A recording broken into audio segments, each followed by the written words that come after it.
some of you will know quite a bit about AdKnowledge, some of you not so much. So I'll start at the bottom so that you all know about it. AdKnowledge, so we were founded in 2004, and our president is Brett Brewer. He was one of the founders of Intermix Media, who was the parent company of MySpace. We're probably we are definitely now the largest monetization platform for application developers worldwide. So we're doing more than 10 billion ads a month. And as of last week, we've just made a couple of acquisitions. So Lookery, I think we're either the third or fourth largest apps network. We bought them last week. The ad network portion of their business, and Adanomics, most of you will know, which is obviously the apps metric business. So we have kind of grown by stealth, really. Everyone has heard of WhatQ and Slide and so on. I would say we're probably about 4 times the size of WhatQ in terms of ad impressions and revenue. And AdKnowledge itself, and this is one division of AdKnowledge, the social channel is our fastest growing. AdKnowledge itself, we've 5 offices in America, Australia, and obviously London.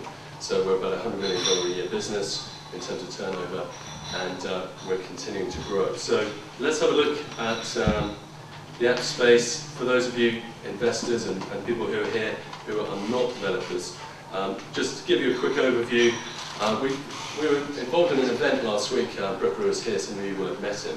And it was fantastic how the agencies now, the agency world, are getting really interested in application space.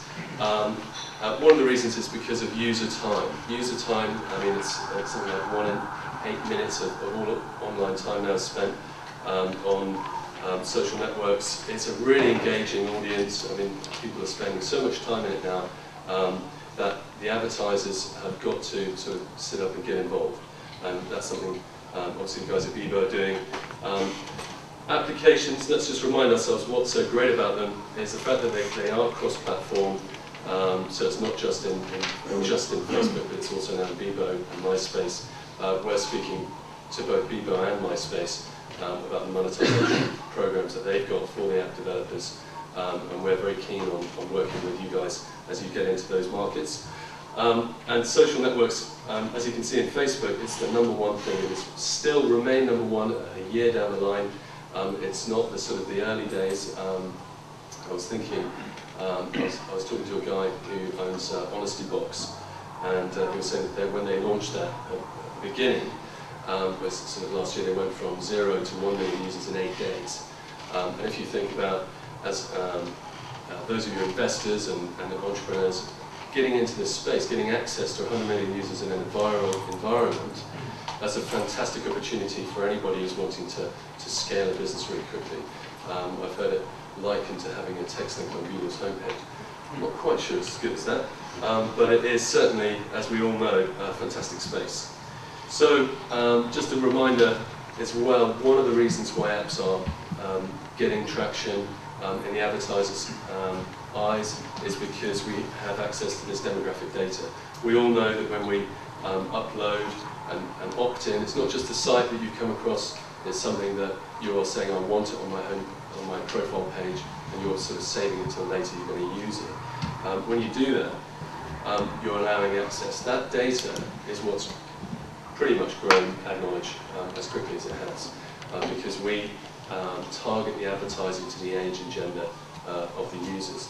So that's sort of bring us all up to where we are now. I'm going to tell you a little bit about our cost per engagement, or cost per view models, which is basically when the content itself becomes the application. So here's one that we did for Paramount. So what we've done here is skin an app, and we've driven traffic to it. Ooh. You will never know. And one man who will do anything. So you can see that obviously you've got the button, so recommend a friend, more information, and visit the website. It's a great way for an advertiser to engage in social audience. So if you like this trailer, and it is depending on your choice of films, it is a good film. I liked it. You can recommend it to a friend. So what we're doing is we're effectively seeding a mini app or a reskin app for a brand who've got good content where you're going to have the opportunity to pass it on to your friends, which is what one of the main strengths of apps. To its knees. Paris Hilton. I do a profile on her as if she's this incomplete recluse. He's English. I know everybody thinks I'm a bit of an idiot. Oh, you sweetie. Keep worrying me. I'm serious. The remarkable story of one man who worked his way to the bottom and kept on going. Simon Pegg, Kirsten Dunst, Danny Houston, Gillian Anderson, Megan Fox, and Jeff Bridges. You're at the party now.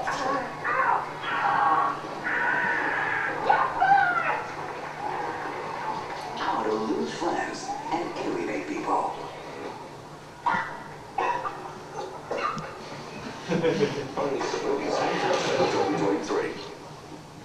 Excellent. So we found that the stats, which, I mean, the campaign's still going on at the moment, but we've had the viral element go up to nearly 40% of the total views. We only charge the advertiser on the actual cost per view. Now, how does that affect you guys? Well, this is basically, there's an uplift for all app owners who obviously use AdLaunch, but an uplift overall. And as brands get more into the app space, you can see the traffic driving ads. So we've got all the standard IAB formats, including the text links. We use those to then drive traffic. So you've got to, effectively, for the advertiser, you've got a two-click model saying, yes, I want to see the trailer, and number two, I'm going to add this ad to my profile, and after 20 seconds they get charged. Now, obviously, we've got the model working very, very well because we know how to drive traffic, and we have a lot of ads. But what that's doing is that's filtering back to the app owners who effectively earn money out of driving traffic. So driving traffic is a good revenue source, or good revenue lifter for app owners going forward. Here's another one that we've done for Xbox, and you can see that these are generic.